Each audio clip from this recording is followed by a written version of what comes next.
Cette présentation va vous montrer plusieurs des niveaux.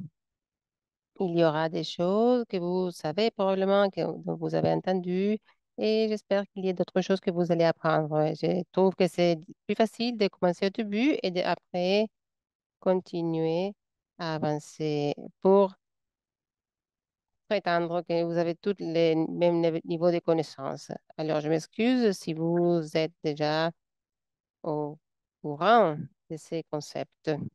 Alors, d'abord, qu'est-ce qu'un budget?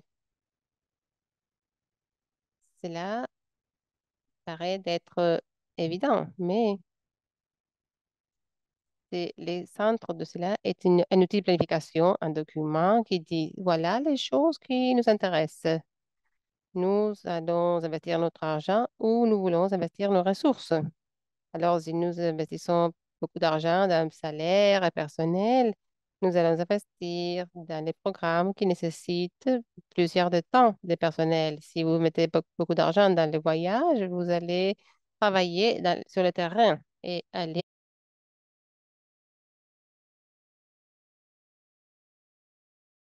Le budget est une opportunité pour que vous expliquiez quelles sont vos priorités et pour planifier d'où vous en êtes et où voulez être d'ici quelques temps. Si nous voulons aller depuis 10 à 5 000 50 000 dollars, comment est-ce que nous voulons arriver? Où est-ce que nous allons dépenser notre argent? Ce n'est pas, et c'est ce que nous voyons souvent, ce n'est pas une liste de tous les dépenses que vous avez.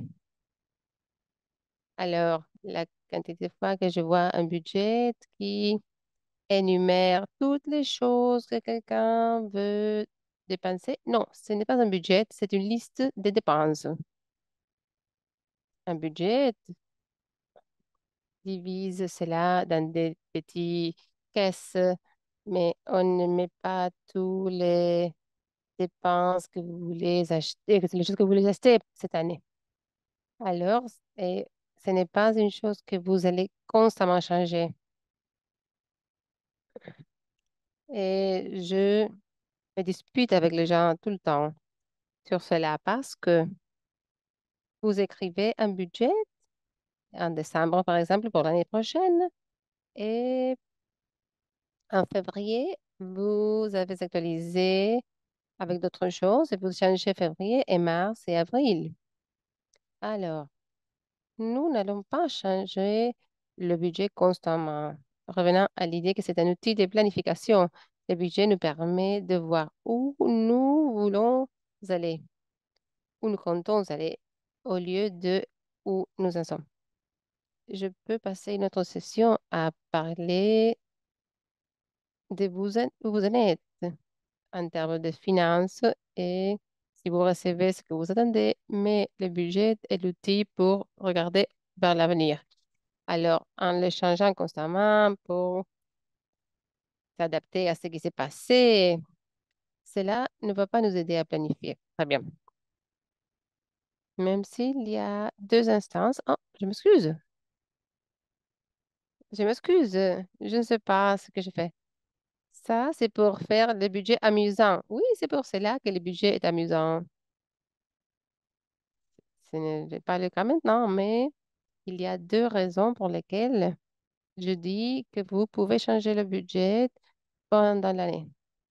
Un, si vous recevez un accroissement important pour le financement. Si vous aviez un budget de 10 000 et vous avez reçu une subvention pour 100 000 dollars en juin, évidemment, c'est très grand et votre budget de 10 000 n'est pas le même. À ce moment, vous avez besoin de changer le budget pour s'adapter à tout cet accroissement d'argent. Et à l'inverse, si vous pensiez que vous alliez recevoir 5 000 dollars d'un donateur et au milieu de l'année, ils ont décidé qu'ils vont vous donner 20 000 seulement, bon, vous devez réécrire le budget pour le reste de l'année pour s'adapter au fait que c'est une grande diminution en financement.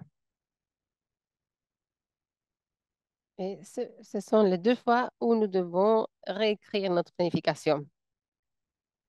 C'est un outil de planification et il faut changer le plan et changer les priorités peut-être parce que vous avez reçu ou perdu une grande somme d'argent. Mais autrement, ce n'est pas une bonne chose de changer la planification. Bon, il y a différents types de budgets.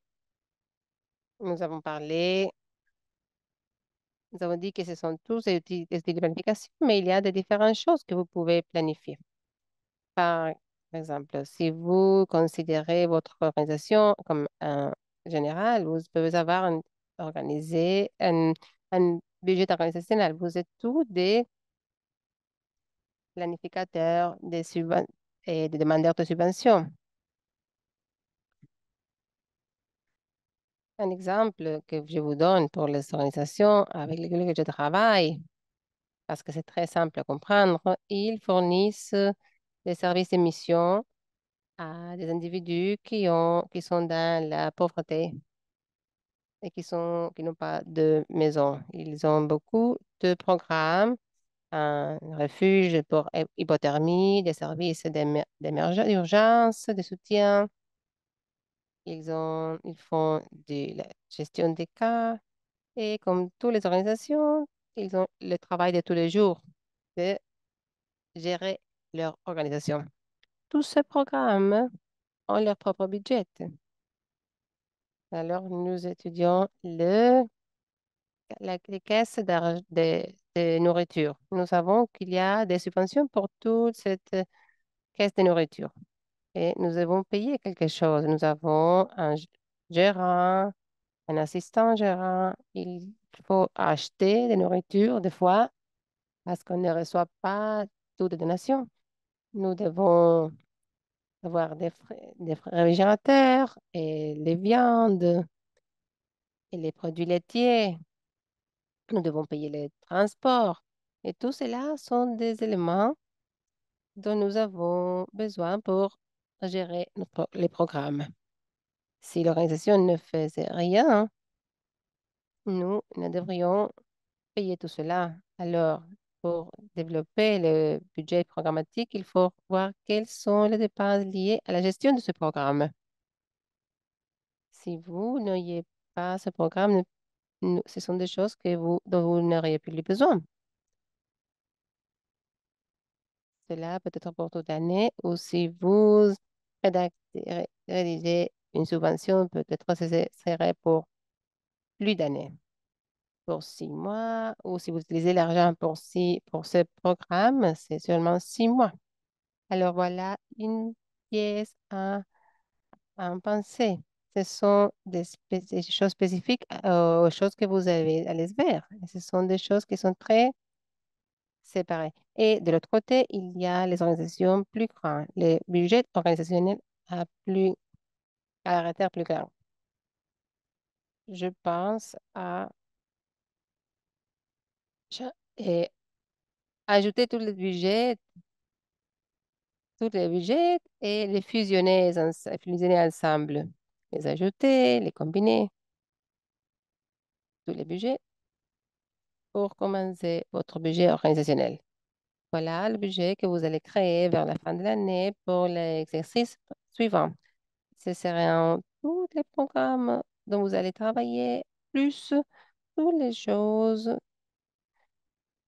que vous devez avoir pour gérer l'organisation. Par exemple, si vous n'avez aucun programme, si vous avez un bâtiment ou un site Internet, ou seulement vous existez sans rien faire, quelles sont les dépenses que vous devez payer? Les salaires administratifs, les sites Internet, si vous en avez, si vous avez un loyer pour le bâtiment, peut-être de l'assurance ou d'autres dépenses générales que vous devez payer, maintenir pour travailler de manière légale.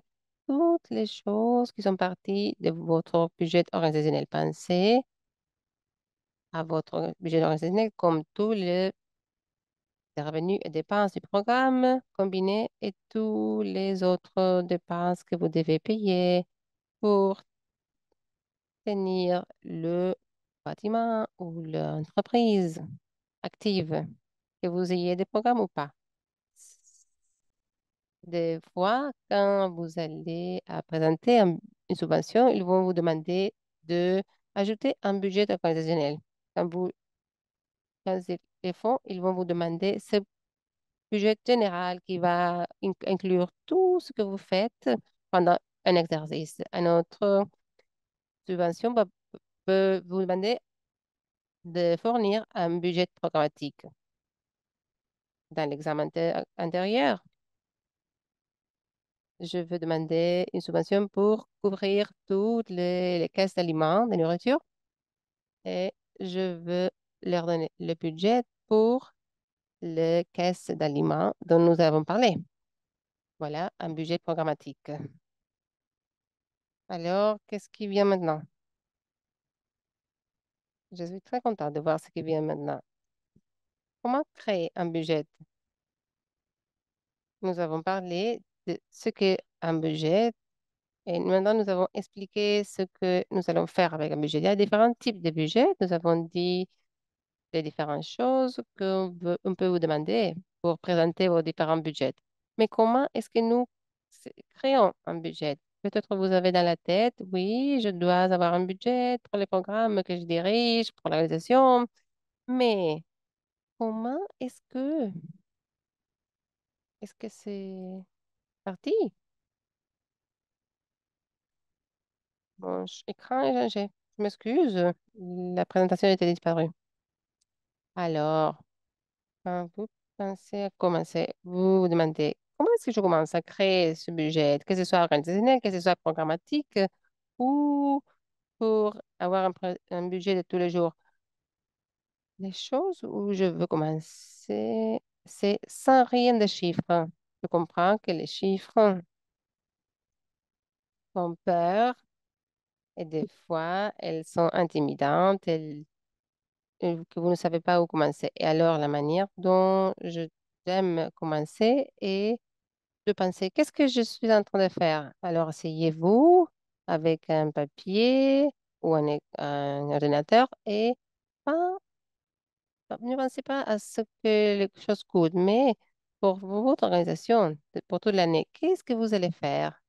Je m'assieds pour penser à l'organisation pour laquelle je travaille et je pense, je veux gérer tous ces programmes, l'hypothermie, les caisses d'aliments, la gestion des cas, l'assurance. Bon, je veux cartographier ce que se voit, comment se voit tout ça. Et c'est ce que je vais faire toute l'année. Pas de chiffres, ce que je vais faire juste avec mon organisation.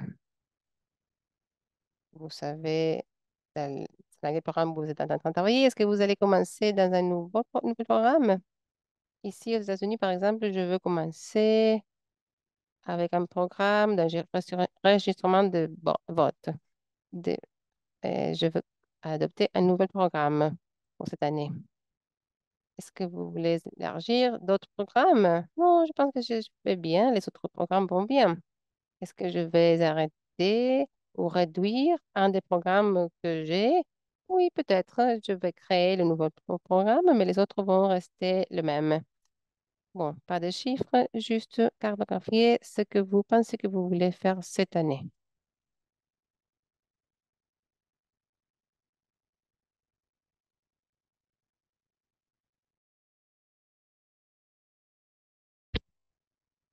Donc, je vais dire qu'en janvier, je vais faire cette série d'activités.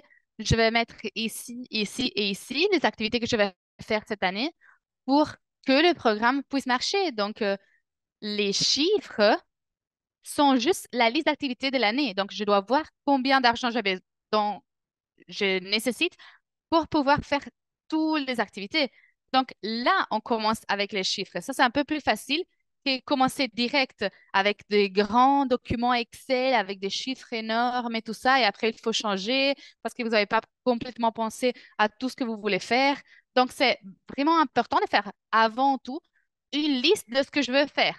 Donc, des activités que je veux parce que si je sais que je dois faire un contrat avec une nouvelle personne qui doit faire la partie registration de ce nouveau parti du programme, Désolée, je reçois n'importe quel type de symbole qui apparaissent dans mon vidéo. Je suis désolée. En tout cas, j'ai besoin de faire un contrat nouveau avec quelqu'un. Ben, il faut insérer cet élément dans le budget. Donc, je dois me dire, en mars, j'ai besoin d'un budget pour les contrats de cette nouvelle personne. Donc, quand on fait un schéma avant tout, on sait déjà ce qu'on veut faire. On a une liste par mois. Si c'est plus facile pour vous, on le fait par mois. Et après, alors là, à ce moment-là, je mets les chiffres. Donc, je me dis, pour cette activité, j'ai besoin d'un nouveau membre du staff qui va coûter autant. Et après, j'ai une ligne d'activité où j'ai besoin que deux personnes assistent à une conférence. Donc, je mets un budget là-bas aussi. Et après, je me dis, j'ai besoin de ce type de matériel dans le bureau. J'ai besoin de deux ordi. Donc, je commence à réfléchir à toute la liste des choses que je dois acheter pour que le programme puisse marcher. Et là, une fois qu'on a passé la liste entière, on peut le insérer dans un Excel et dans une table et dans un graphique.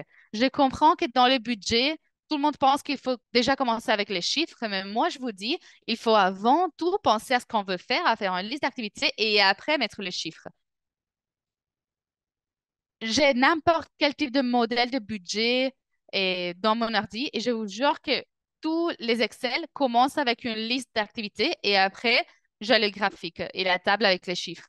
Moi, je commence toujours avec les dépenses parce que il faut, il faut calculer avant tout ce que j'ai besoin de gaspiller dans l'année, tout l'argent que je vais payer. Et après, j'arrive à la liste de entrées. Donc, combien d'argent je vais recevoir, les donations, qui va nous donner combien d'argent. Donc, pour que tout ça, ça marche, je me dis, OK, j'ai besoin d'autant de donations, autant d'argent. Et donc là, je vais me dire, je ne sais pas si je peux recevoir tous ces types de, tous ces montants d'argent pour toutes ces activités. Donc, je commence à me dire, OK, combien donc, est-ce que je peux recevoir? Combien d'argent on va avoir? Quel type d'activité? Peut-être que je dois dire si on peut la faire, c'est bien. Si on peut pas, on peut pas. Donc, à partir de l'idée, on passe à l'activité. De l'activité, le coût. Et après ça, je développe le budget qu'on peut effectivement voir partout. Donc, le budget finalisé. J'espère que vous voyez du sens dans ce que je dis. En soi, personnellement, j'aime bien faire des cartes, des maps, des listes, des tables pour voir un peu ce que je vais faire et après les chiffres. Si vous faites ça et après vous partez vers la table, vers le graphique avec les chiffres, ça c'est bien. Mais si vous sautez direct en essayant de mettre des chiffres dans la table, bah voilà, c'est pas si facile que ça. Il faut qu'il y ait un lien entre le budget et le narratif. Donc, pour obtenir des subventions, c'est vraiment un élément clé, ce que je suis en train de vous dire, parce que vous avez un budget merveilleux que vous avez fait.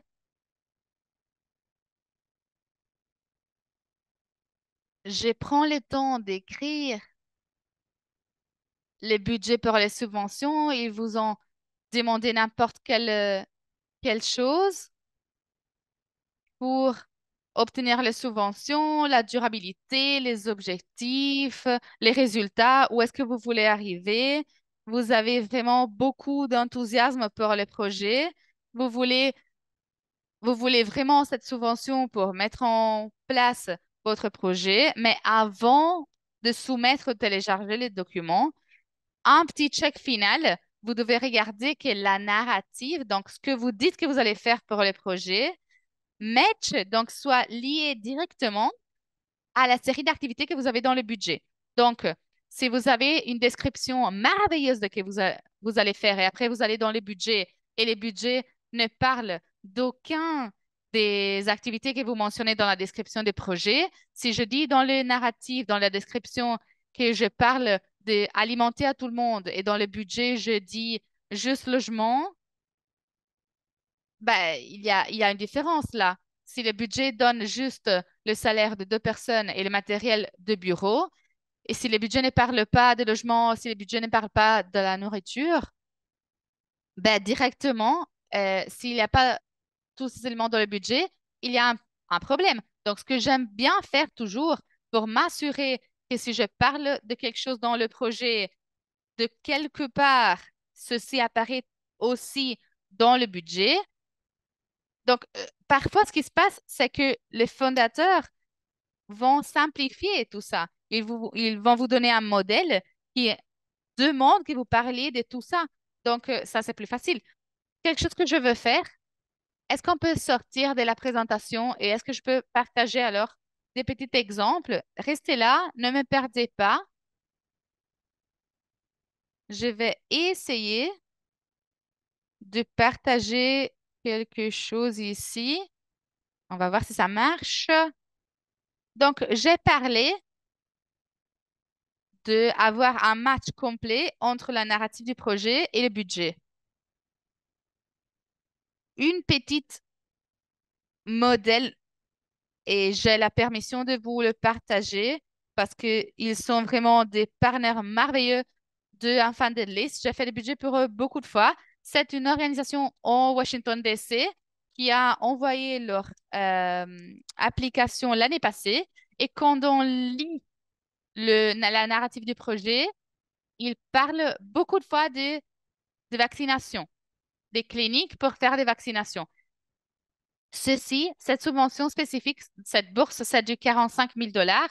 Et dans la description du projet, ils parlent de ce qu'ils font et pourquoi c'est important, euh, AIDS, ou alors les conditions, ils veulent s'assurer que tout le monde a accès à la vaccination. Ça, c'est un peu la narrative du contexte géographique de Washington, D.C.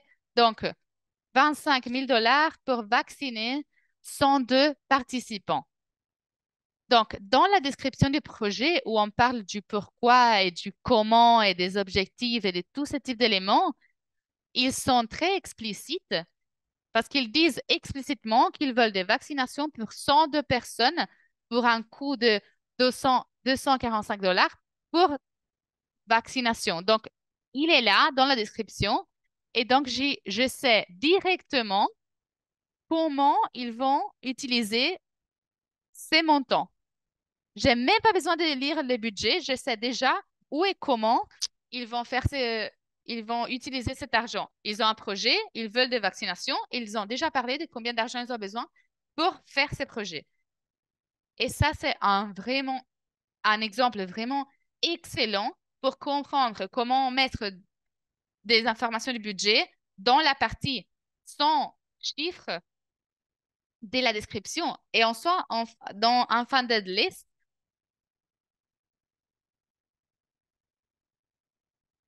nous ne c'est très populaire et en soi, en funded list, on demande que il parle du budget dans la description. C'est bien de ne pas l'inclure, le budget, mais bien sûr qu'on a des gens qui vont faire des questions par rapport à comment vous allez utiliser cet argent.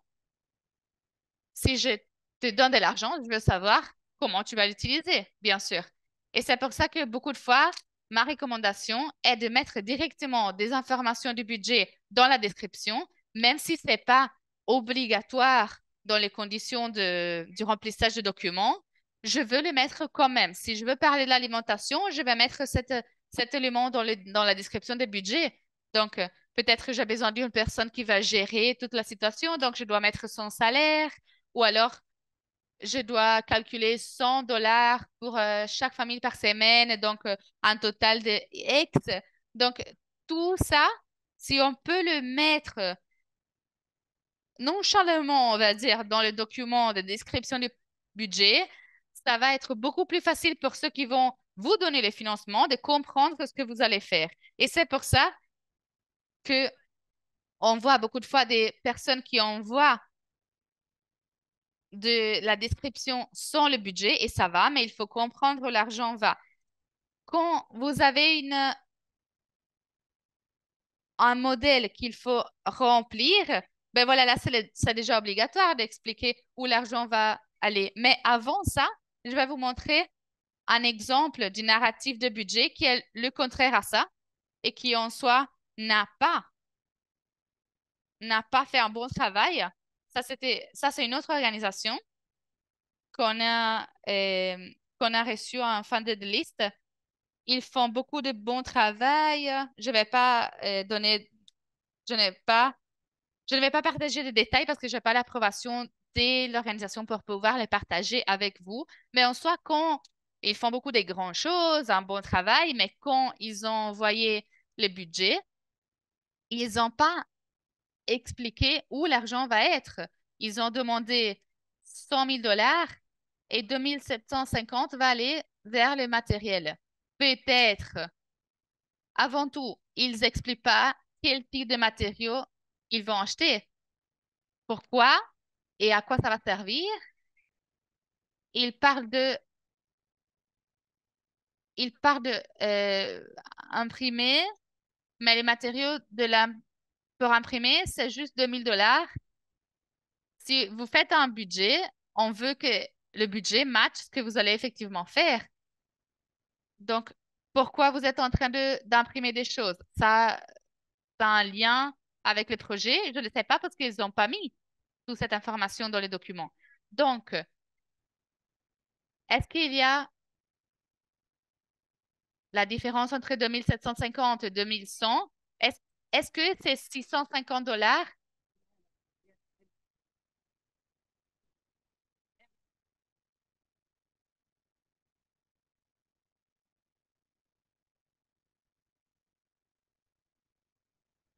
Rappelez-vous, s'il vous plaît, d'éteindre le micro. Margaret, je suis désolée, je l'ai éteint moi-même. C'est de quelqu'un, de quelques participants, mais là, ça va. Moi, j'avais des questions quand j'ai vu ça.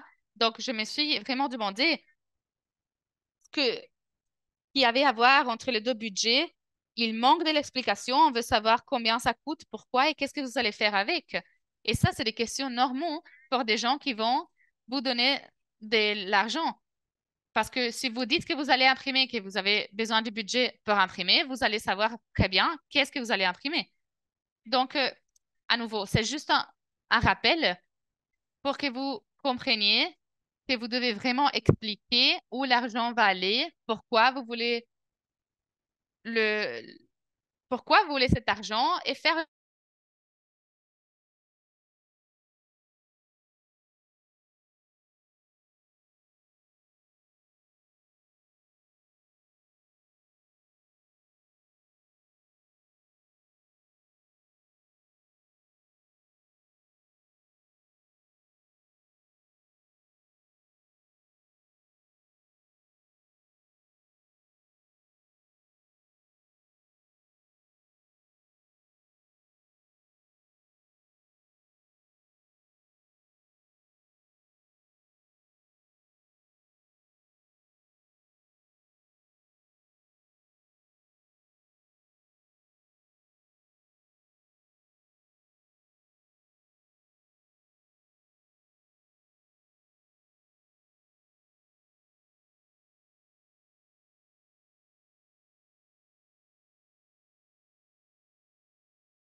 Très bien. Nous avons parlé des échantillons des différents bailleurs de fonds.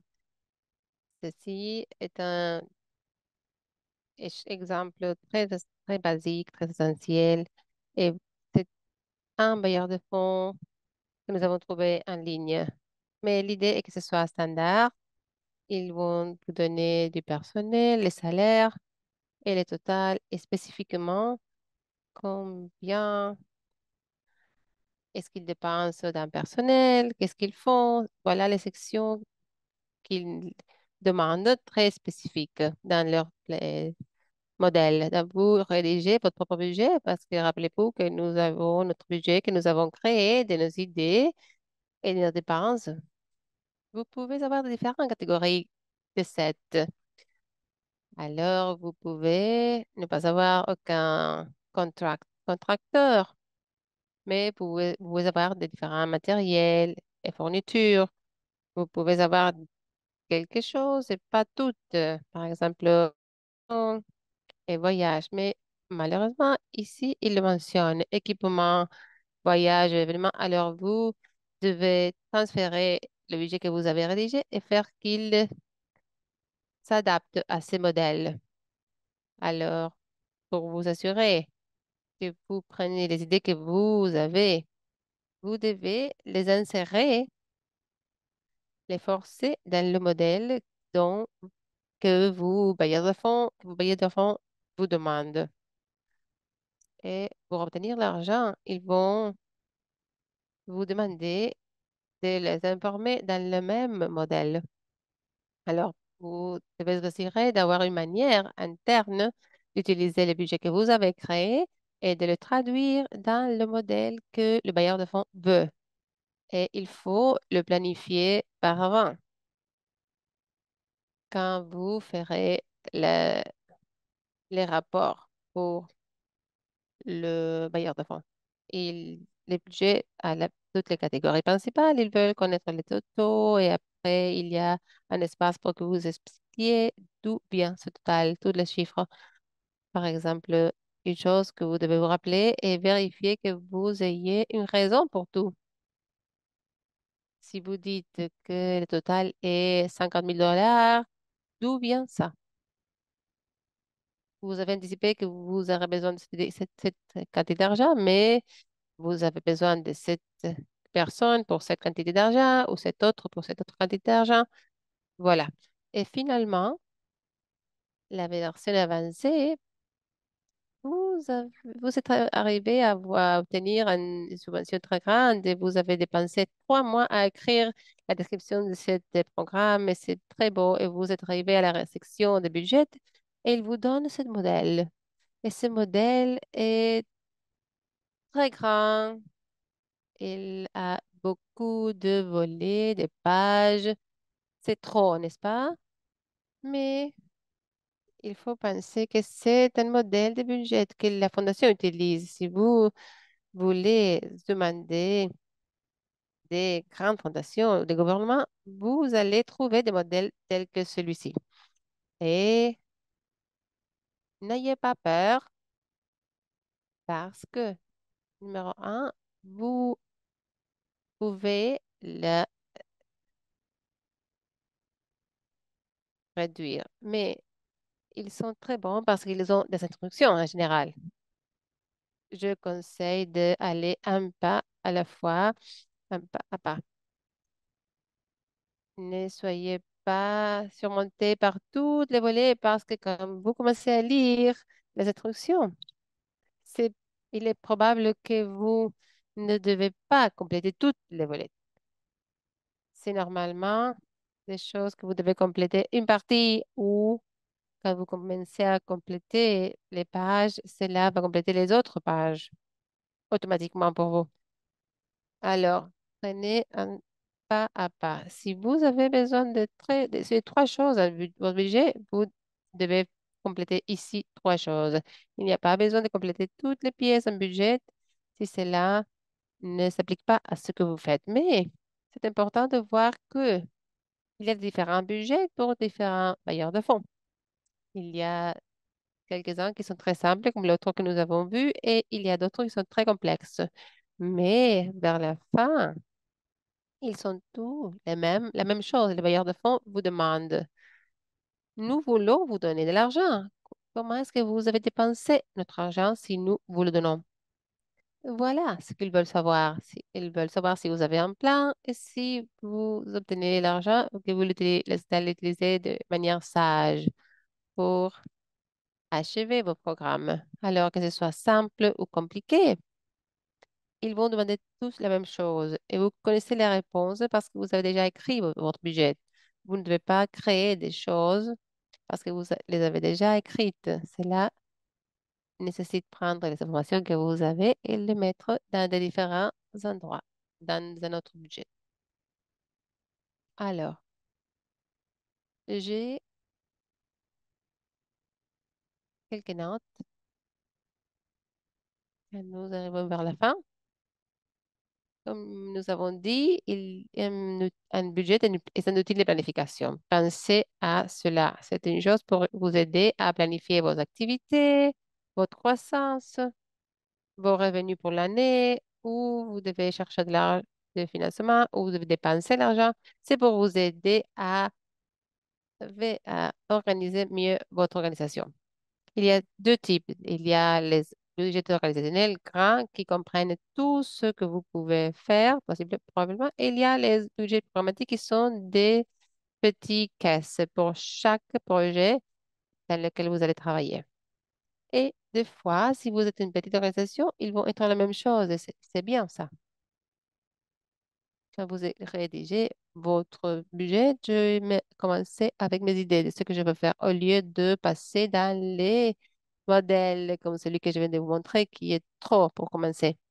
Alors, pour commencer avec vos idées. Qu'est-ce que je fais? Qu'est-ce que je nécessite pour acheter ou qui je dois engager pour que ce budget, pour que ce projet soit possible? Et après, construisez votre budget depuis là. Finalement, quand je regarde mes subventions et je les prépare, je les écris, vérifier que cela coïncide avec la description du projet. Je ne parle pas des données des aliments et des maisons et des logements dans le budget. Si vous travaillez dans des vaccins, chaque fois que vous parlez de la description du budget de 240 000 $, vous devez arriver à ce chiffre. Regardez l'exemple que je vous avais donné où il y avait deux chiffres différents pour les matériels et les fournitures. Dans la révision de votre subvention, on va vous dire qu'il y a deux chiffres différents.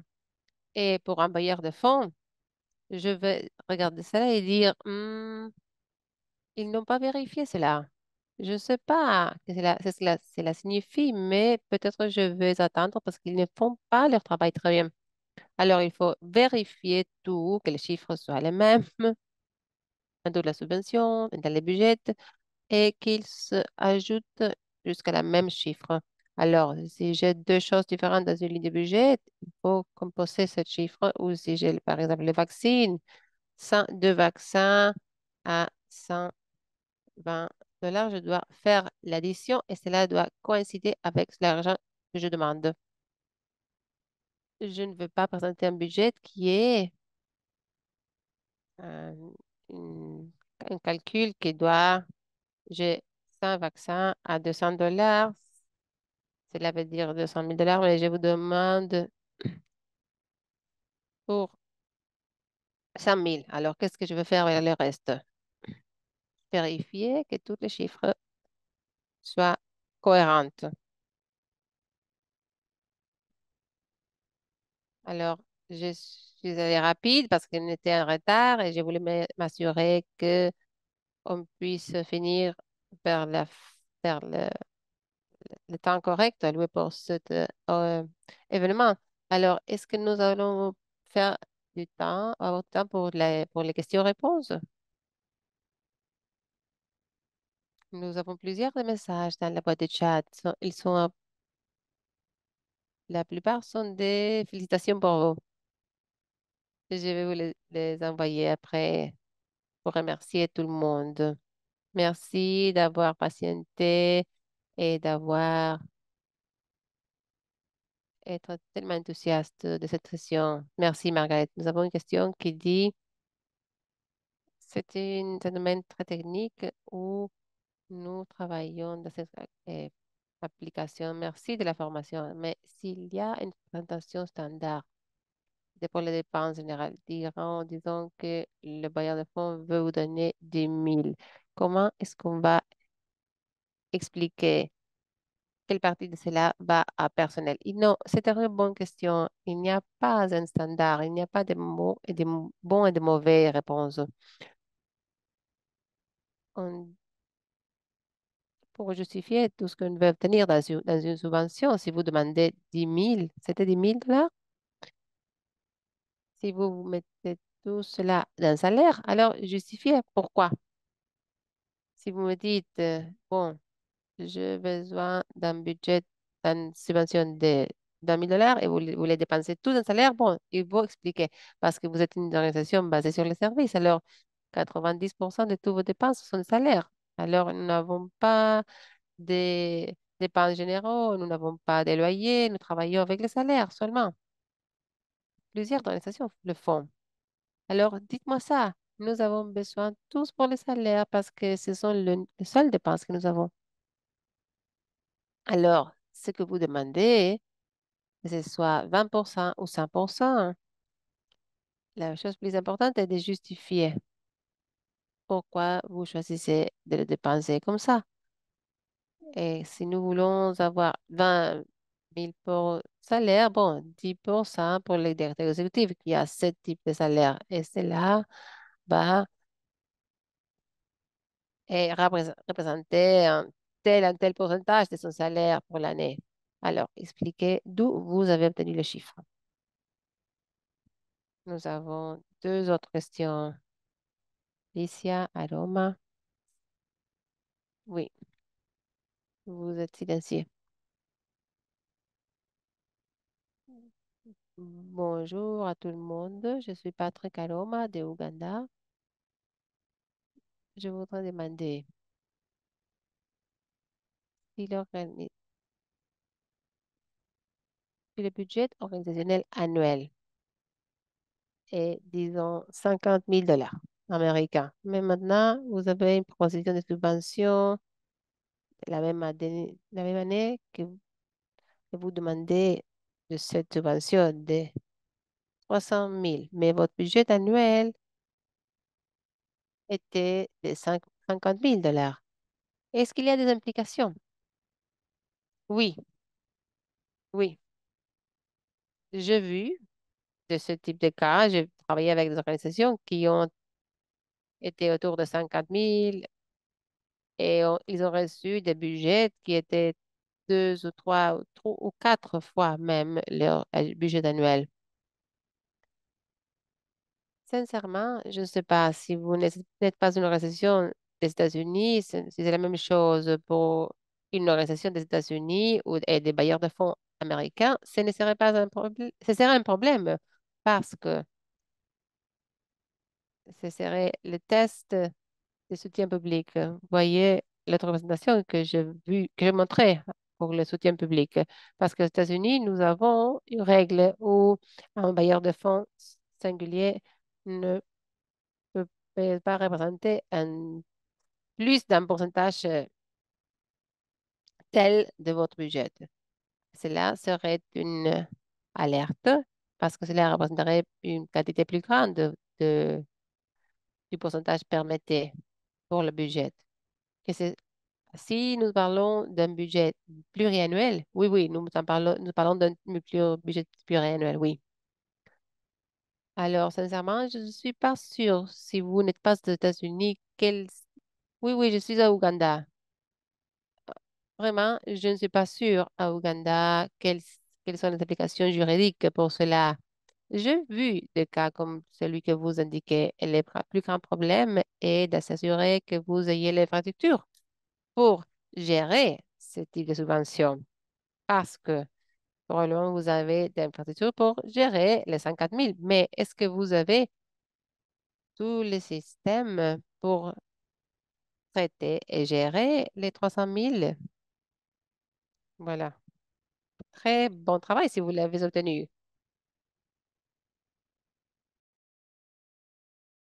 Merci beaucoup, Margaret.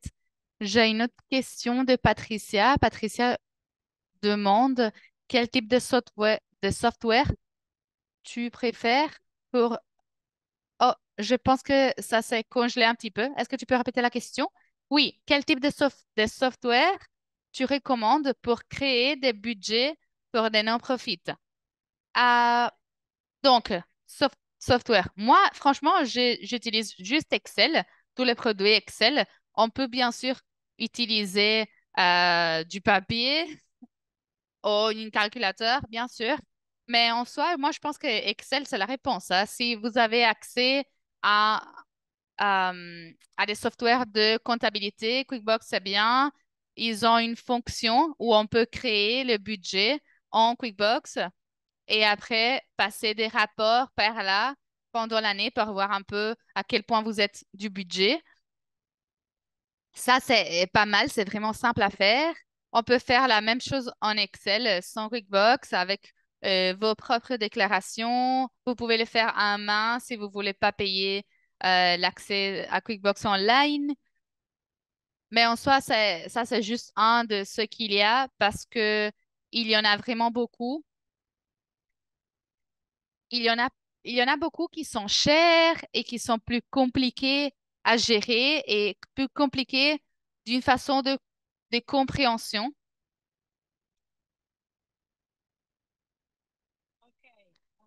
Oui, parfait.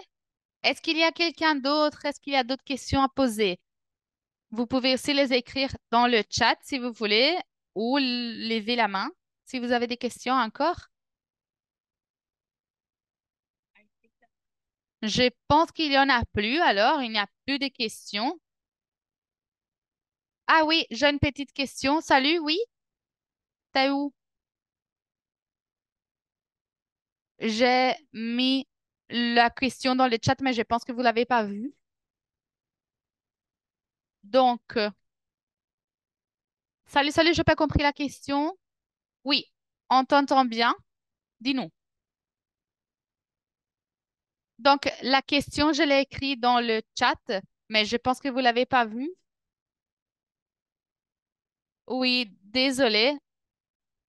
Oui, je la vois maintenant. Vous parlez de la question sur l'organisation. Comment est-ce que vous insérez le salaire? Est-ce que le subvention coût, est-ce que vous insérez ces coûts-là? OK, donc donner des subventions à d'autres organisations en passant par la première organisation qui a obtenu la subvention. Ça, c'est facile à faire et ça, je l'ai vu dans beaucoup d'autres applications de subventions. En soi, la réponse est que vous voyez, si les budgets c'est vraiment, sont vraiment magiques, vous voyez tous les effets. Vous avez de la chance parce que j'ai aussi une chanson de budget et je vous la chante pas. Juste aujourd'hui, vous avez de la chance. Mais en soi, si vous êtes en train de passer les subventions à une autre organisation, ça, c'est juste une ligne dans votre budget. Donc, en fin de c'est en train de donner des subventions à coût de ligne, par exemple. Ben, donc, la ligne 1 du budget est coût de ligne. Et n'importe ce qu'ils font, s'ils ont envoyé la demande à nous et nous l'avons approuvée. Peut-être qu'il y a un budget parallèle pour ces programmes, mais en soi, pour notre budget, c'est juste une nouvelle ligne dans le budget. Si les 10 000 $ qu'on reçoit, c'est pour les salaires et la technologie et tous les restes d'éléments, et si on ne le met pas dans le budget, c'est juste une ligne pour expliquer que ce montant est allé à coup de link ou aux sub-subventions. Est-ce que ça répond à la question? Oui, c'est expliqué. Merci beaucoup. Oui, OK. Là, alors, je... oui, oui, je vois que tu pars déjà. J'allais lire ta question, mais voilà, tu peux le dire. Oui, je suis de Somalie, partie de l'Ouganda.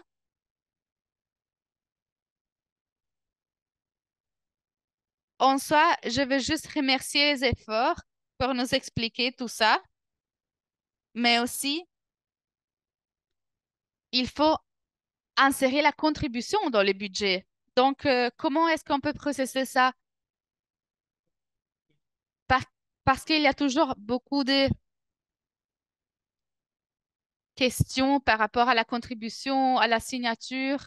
Donc, voilà, si j'écris un projet de budget et je dis que je veux 10 000 $ pour le salaire de Dave Moss sur sur le directeur d'enfants d'église, par exemple, ben là, il faut savoir comment on va recevoir ces montants. Donc, c'est un peu une façon de deviner jusqu'à ce que ça se passe. Parce qu'en soi, dans l'organisation, vous avez votre staff, vous savez où ils vont passer la majorité de leur temps, dans quel programme, quel, quel montant vous pensez que vous allez dédier à chaque projet, à chaque personne. C'est un peu cyclique, vous voyez.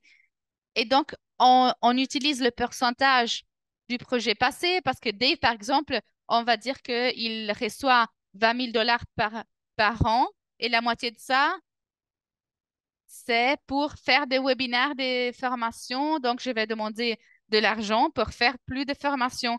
Donc, si on veut 50% du, du salaire de Dave fait exprès pour la formation et pour les webinaires, ben on explique. Si on fait des listes d'horaires, ben en soi, c'est un peu l'approximation par rapport à où les gens passent leur temps. Ça, c'est un peu la forme la plus facile de la faire. Et la plupart des financeurs, ben, acceptent ça en soi. Donc, je ne peux pas après, après demander le 100% du temps de Dave dans un autre projet. Parce que là, j'ai 150% du projet couvert et j'ai plus, et en soi, c'est plus du budget. Donc, je ne sais pas si ça s'explique bien, mais voilà. Oui, oui, c'est utile. Parfois, par contre, même après avoir reçu la subvention, parfois ils demandent où vous êtes établi ou dans quelle partie de la politique c'est écrit. Bah, en soi, parfois, ça se passe. Et oui, ben, parfois, on reçoit une subvention. Et après, ils peuvent même vous demander de faire un suivi du temps que vous passez sur le projet. Ça dépend un peu des financements, qu'est-ce qu'ils sont en train de chercher là, et si vous avez un Excel de tout le personnel pour voir combien de temps chaque personne dédie à chaque projet. Ça, c'est une approche, mais aussi, voilà, aux États-Unis, par exemple, tout le monde est obligatoire à faire une timesheet en disant, OK, le 40% de mon temps cette semaine, je l'ai passé dans ce projet et le 20% de mon temps, je l'ai passé dans cet autre projet. Et donc, vous faites un peu une liste. Oui, il y a une autre personne qui a une question. Oh, en soit, une autre question de Goodwill, oui? Oui, oui, merci. Merci pour me reconnaître. Bien sûr, j'ai demandé dans la fonction questions et réponses. Je voulais juste remercier la session. C'est super important, c'est utile. Toutes les questions que vous avez demandées pour le reste d'entre nous, on a les mêmes questions, on a le même manque d'informations et la forme dans laquelle vous répondez, c'est magnifique. Donc, vraiment, c'est une session avec un temps. Merci beaucoup pour avoir organisé cette session. Je sais qu'on n'a pas beaucoup de temps et ça, c'est, j'imagine, parce que on fait juste une dissection de la session où normalement on tombe quand on écrit une demande de subvention. Donc, normalement, on écrit tout, mais quand on parle du budget, chers collègues, c'est là qu'on a un peu un flop, c'est là qu'on a l'échec. Donc, il n'y a jamais une proposition, j'ai jamais trouvé une acceptation chez moi de budget approuvé. Donc, ce que je veux dire ici, je veux demander est d'avoir une autre session parce qu'on a besoin de beaucoup plus d'informations pour faire le budget. On a parlé du contingence du budget. Je ne sais pas si ça c'est standard, si c'est minimum, si c'est obligatoire. Je ne sais pas si c'est obligatoire de mettre le pourcentage du budget.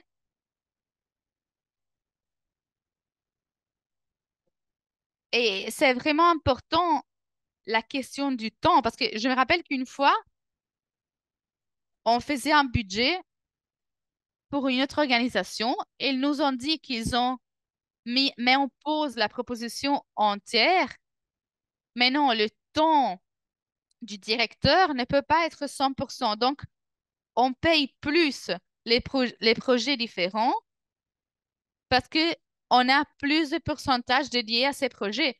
Donc, en soi, la personne qui a inclus dans les projets, vu que le pourcentage total de l'attention d'une personne dans les projets était majeur du directeur, une personne junior était en train de recevoir plus d'argent du directeur parce que le pourcentage de son travail dans les projets était plus grand. Et cette personne a dû quitter le travail parce que ce n'était pas possible qu'il gagnait plus du directeur.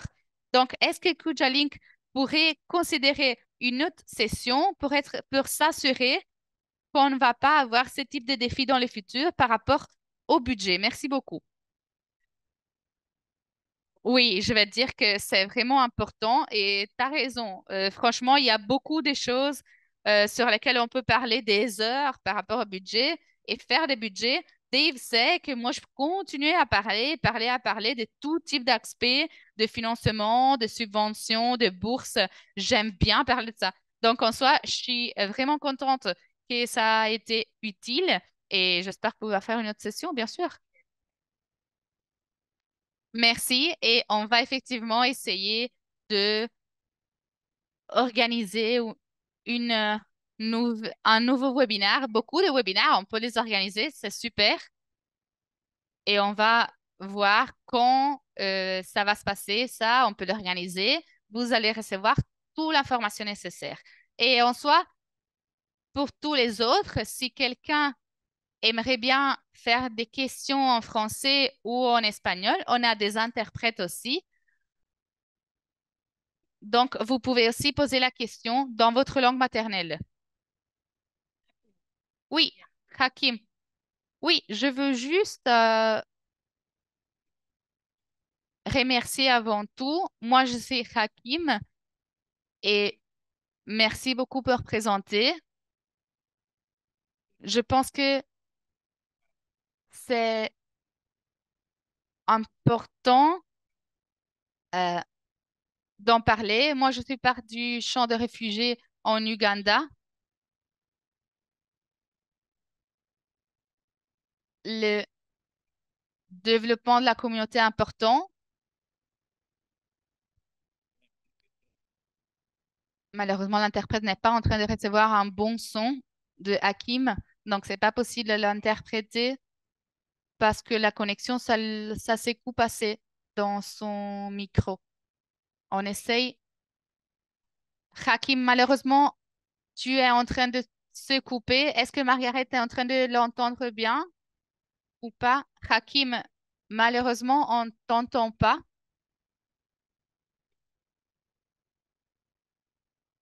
OK, à chaque fois qu'on reçoit une demande de financement ou d'une subvention, et Hakim s'est coupé à nouveau, malheureusement. On l'entend pas.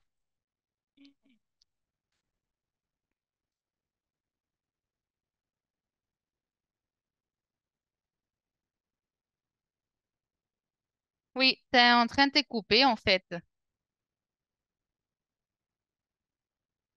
Est-ce que tu peux écrire la question dans le chat?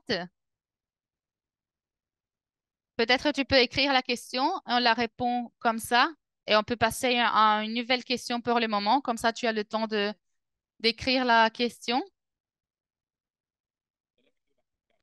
Oui, laisse-moi faire ça alors. Je l'écris dans le chat.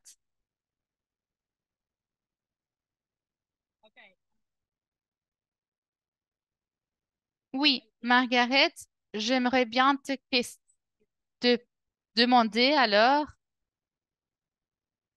est-ce qu'on attend qu'on remplit le formulaire ou écrire le proposition du budget selon ce que le donneur veut. Est-ce que ça, c'est obligatoire ou est-ce qu'on peut écrire une autre forme pour convaincre les donneurs?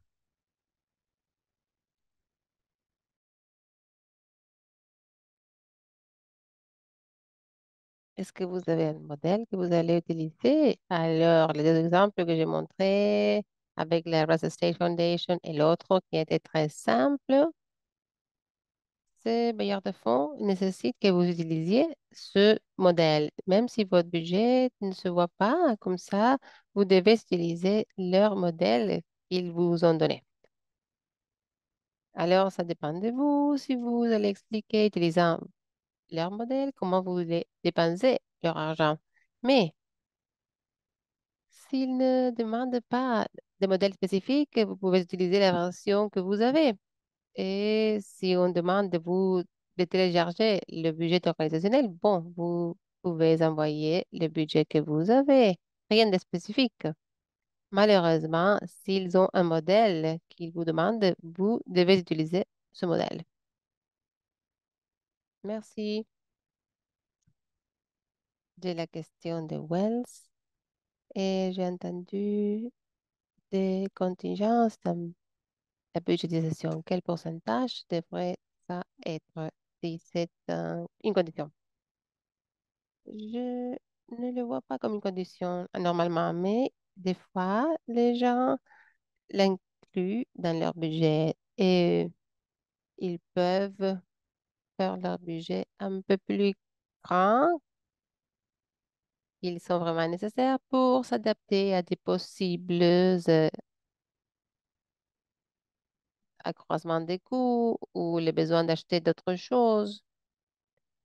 Par exemple, 1 000 $ pour fourniture de bureau. J'ai vu des gens qui mettent 15 000, 15 500 $ pour des fournitures de bureau. Et il faut justifier pourquoi vous avez mis ce chiffre. Alors, vous devez expliquer pourquoi 1 500 $ pour des fournitures de bureau, parce que, par exemple, vous voulez être flexible. Dans la plupart des budgets, on va vous demander ou permettre d'avoir un pourcentage des dépenses généraux. Normalement, c'est 10% ou 20% de coûts directs totaux pour inclure comme un pourcentage seulement. Vous ne devez pas expliquer ce que vous allez faire. C'est après vos coûts et cela vous permettra de faire vos dépenses pour tenir l'organisation active tous les jours.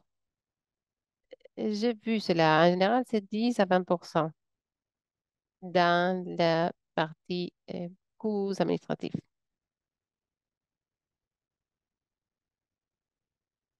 Merci, Margaret. Nous n'avons pas beaucoup de temps. On demande si on pourrait avoir un exemple de budget comme référence. Est-ce que vous avez un exemple de budget? Est-ce que vous pouvez nous l'envoyer pour que nous le partagions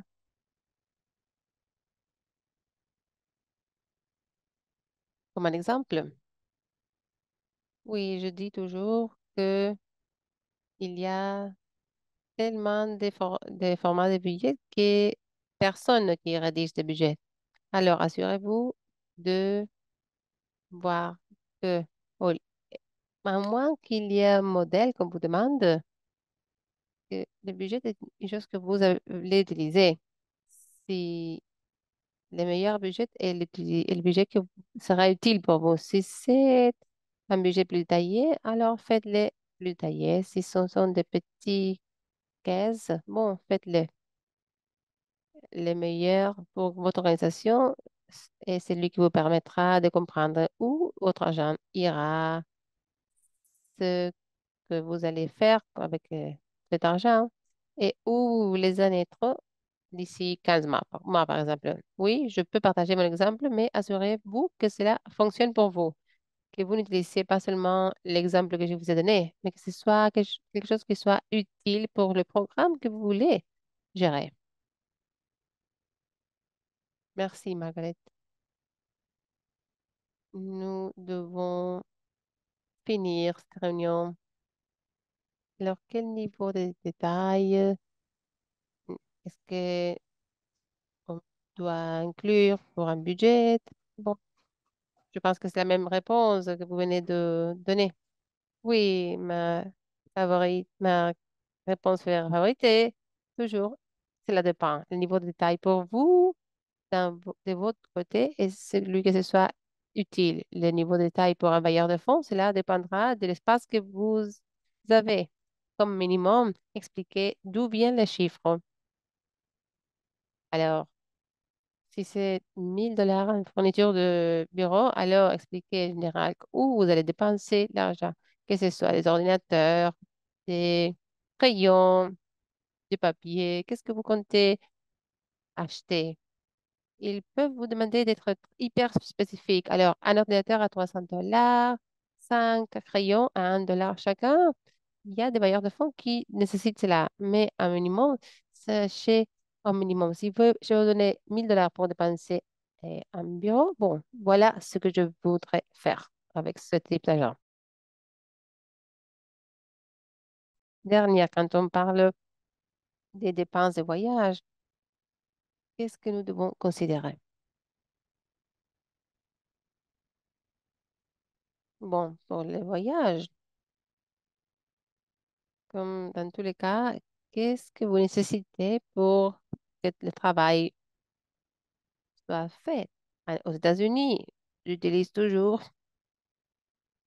les tarifs du gouvernement pour le voyage parce que je sais qu'un bailleur de fonds va comprendre d'où viennent ces chiffres et il n'y aura pas de débat sur combien je vais allouer pour un hôtel ou pour les repas, etc. À niveau international, il y a aussi ces situations de chiffres pour les destins internationaux. Par exemple, si on doit aller à Dakar en mars, bon, il y a un tarif pour un hôtel, pour un repas. Alors, j'aime utiliser quelque chose de standard pour que tout le monde soit d'accord, comme une base. Mais quand vous pensez au voyage, je veux inclure toutes les pièces. Comment est-ce que je vais arriver? Est-ce qu'il y a besoin de logement? Est-ce qu'il faut payer d'assurance? Est-ce qu'il faut eh, obtenir un visa? Les repas? Est-ce que j'aurai besoin de taxis, de Uber? Et j'inclus aussi une petite quantité au cas où il y a des voyages, où il y a une urgence et il faut revenir chez soi, où il y a des choses qui coûtent de plus. Alors, il faut ajouter toutes ces pièces quand vous pensez au voyage. Merci infiniment, les gars. Nous devons finir cette session. Merci infiniment, Margaret. Tout le monde est très content avec ce que vous avez expliqué sur le budget. C'est un sujet où il faut se plonger. Merci à tout le monde de votre enthousiasme, de votre soutien et de votre intérêt. Nous allons envoyer les enregistrements du webinaire et aussi les diapositives. Vous voyez que tous les enregistrements des webinaires antérieurs sont déjà téléchargés dans notre plateforme, dans Idio Gallery, et tout est disponible pour les regarder. Merci, Margaret. Merci aux interprètes aussi. Et Dave, qui est aussi ici. Merci de votre aide. Et au revoir. Vous recevrez de nos nouvelles avec les prochains pas si vous voulez participer dans ce programme avec un fin de liste vers la fin de la prochaine semaine. Ayez une très bonne journée et à bientôt.